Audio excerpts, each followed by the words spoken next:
Walaloo Afuuraa Maqaa Abbaa kan Ilmaa kan Hafuura Qulqulluu Waaqa tokkoo Ameen. Maqaa Abbaa kan Ilmaa kan Hafuura Qulqulluu Waaqa tokkoo Ameen. Maqaa Abbaa kan Ilmaa kan Hafuura Qulqulluu Waaqa tokkotti ni amanna Ameen. Mata duree walaloo kootii kakuu dhiifamaa mata duree jedhudha. Kakuu dhiifamaa addunyaatiin duraa kan abbaan yaadamte mallattoo fayyinaa addaamiif laatamte sabbata waaqaatii kan dheekkamsa oolche si'oolii deebisee kan gannata galche daawit abbaan ishee waan tokko dubbate bultoo ilmaa jedhee arguuf tattaafate bultoo ilmaa jedhee fagootti argate mootii waan hundumaa si'oon keessaa ba'a gidiraan si'ooliis isaan nurraa ka'a gidiraan si'ooliis isaan nurraa ka'a. Maariyaamiin faarsee bultoo ilmaa jedhee buufata waaqayyoo ture arguuf fedhe. Karaa ishee raawwate kakuu namaaf laate gooftaa qofa miti nuufis haadha taate gooftaa qofa miti nuufis haadha taate. Kakuu isheen qabduun kan hundumaa caala kan maqaa ishee waame mirga abbaa dhaala. Maqaa keetiin jedhee waadaa isheef laate kanaaf ilmaan namaaf araarsituu taate kanaaf ilmaan namaaf araarsituu taate.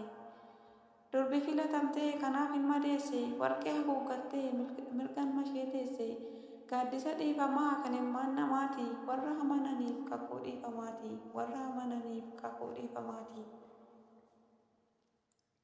Waadaa araaraa giiftii saba baay'ee kidaan hin mareetti eegaan maqaa keeyyoo waadaa araaraati. Waan cubbuu gooteen gannata irraa baane qulqullummaa keetiin deebinee arganne qulqullummaa keetiin deebinee arganne. Kidaanii kee konee jenneetoo faarfanna abdii amantiidhaan nuti si kadhanna kan sitti amanuu takkaa hin qaana'u araarsummaa kan kee kan hunda danda'u araarsummaa kan kee kan hunda danda'u. Kennaa addaa tahee nabidda kan baatte mootii samiif lafaa akka kee haammatte si qofadha durbee haati kennaa cimaa mootii sana baachuun eenyuuf danda'ama mootii sana baachuun eenyuuf danda'ama.